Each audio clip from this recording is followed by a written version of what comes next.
pertama sebelum kita bahas yang lain, ini apa Ibu di Lavender ya? Iya. Penggagas, penggiat, terus apa Bu? Atau programnya apa aja nih di Lavender itu? Saya sebenarnya cuma penerus aja, Oh volunteer. penerus. Oh volunteer awalnya. Volunteer karena yang pendirinya, foundernya dulu teman saya, Indira, sudah meninggal. Oh Ibu Indira ya. Dia teman saya sejak tahun 2012 belajar healing. Jadi saya udah pelang-lang buana belajar healing. Sampai ketemu akhirnya sama-sama di Rumah Barito. Di Rumah Barito kita sama-sama belajar. Kemudian ternyata dokternya almarhum Mbak Indira sama dokter saya sama. Jadi kita suka berbagi ilmu itu. Tapi Mbak Indira dulu belajar healingnya luar biasa sampai kemana-mana. Saya terkagum-kagum dengan motivasinya dia ya, motivasi dia, kebaikan dia yang sering dia share di blognya dia gitu ya. Jadi terus sampai akhirnya suatu hari saya ceritanya bermimpi ketika Mbak Indira itu mulai sakit yang agak serius. Saya bermimpi bahwa saya dikasih tongkat estafet sama Mbak Indira. Saya nggak ngerti ketika itu bahwa Dian, saya kasih tongkat ini buat kamu gitu. Ternyata bukan hanya saya aja mimpinya seperti itu, dokter saya pun juga mimpinya sama. Saya dikasih tongkat sama Indira. Kan kita cuma berpikir ada apa ini. Awalnya sih saya tidak terlalu tertarik untuk terjun di Lavender itu karena juga pekerjaan saya sendiri juga sudah banyak menyita waktu saya gitu. Tapi begitu makin kesini Mbak Indiranya sakitnya makin serius, yayasan ini kayak berhenti itu, nggak berjalan. Saya langsung mikir apakah ini pesennya dari yang di atas bahwa saya harus memanage ini, membantu aja. Akhirnya saya cuma bilang Bismillah, saya terusin niat baiknya Indira ini. Itu aja sih. Akhirnya saya ya nyemplung lah sebagai volunteer gitu. Tapi qadarullah juga saya pernah terdeteksi kanker juga tahun 2017. Alhamdulillah saya 1 bulan ketika itu saya banyak healing, terus ngobrol sama dokter saya bisa sembuh.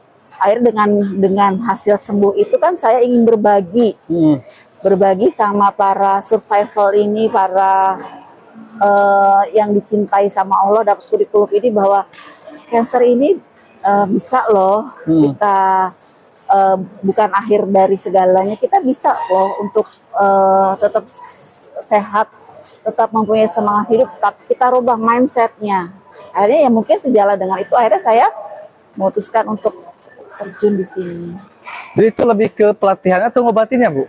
Di pendiri Yayasan Lavender ini? Saya lebih banyak ngasih supportingnya aja. Enggak, di yayasan itu programnya itu lebih ke pelatihannya edukasi, atau pengobatannya? Edukasi, karena ini adalah lebih ke orang-orang yang nggak mau secara medis ya. Lebih maunya ke holistik, walaupun kita juga ke holistik juga, ke medis juga ya. Gitu. Jadi ini adalah orang-orang yang kepingin menjalani terapinya dengan holistik. Jadi, mereka punya ini gitu ya.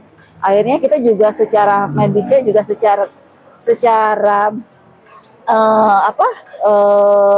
keilmuannya juga akhirnya kita dibantu sama Pak Warsito ini. Pak Warsito sebelah nih support yang support ya. Ya, mereka kebanyakan yang pakai jaketnya itu akhirnya gabung di Lavender, healingnya ke sini, terus belajar macam-macam lah. Kita juga bukan hanya belajar secara medis tapi belajar yang fun, bikin shibori, bikin apa lagi gitu. Pokoknya kita bikin talk show yang bisa mereka membuat motivasi bahwa iya, yang kan cancer itu bukan segalanya supaya hidup ini selesai, tapi juga ini adalah perjalanan hidup untuk meneruskan peran kita di dunia. Oleh Tuhan itu dikasih apa? Itu sih. Iya. Termasuk akhirnya saya juga belajar sujok gitu kan, karena saya merasakan sedikit manfaatnya. Mungkin saya nanti bisa berbagi untuk teman-teman di Lavender gitu, bukan hanya buat kebutuhan saya, tapi buat orang-orang yang butuh Lavender. Dan saya juga kebetulan tipe orang yang senang belajar. Pendirinya Indira itu sampai kadang-kadang kita suka joke dulu ya, kita punya sertifikat udah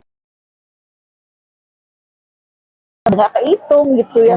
Sampai kadang-kadang kita lagi pas lagi ini kita pakai apa ya ini buat healingnya gitu karena udah terlalu banyak.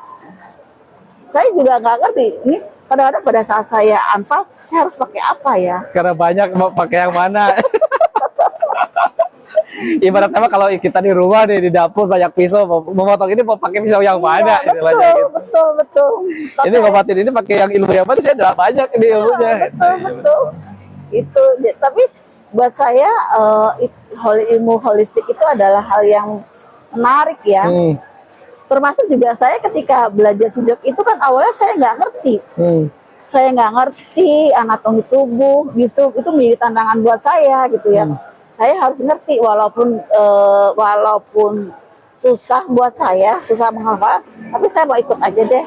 Yang penting saya ngerti, saya tahu, siapa tahu nanti bisa saya pakai. Saya pernah bilang juga sama Pak Heriza waktu Pak Heriza, saya lulus, alhamdulillah, nggak lulus juga nggak apa-apa, yang penting saya dapat ilmunya. Karena ilmunya bisa untuk saya bagi, untuk saya share, itu aja sih. Dan ini seperti kayak gini, saya lagi pusing capek. Itu reaksi ibu udah ngalamin sendiri hasilnya manfaatnya gitu ketika diobatin. Udah langsung saya tempel aja. Karena capek duduk gitu kan, capek duduknya tuh saya agak sakit kepala. Apa yang harus dilakukan ya udahlah ini udah. Nah ingatnya lagi ya pakai cakra aja udah. Yang paling gampang. Simple ya, lebih simple. Oke, terima kasih Bu Dian atas sharingnya. Insyaallah nanti kita akan sharing lagi nih. Mudah-mudahan semakin memberikan manfaat lebih banyak lagi.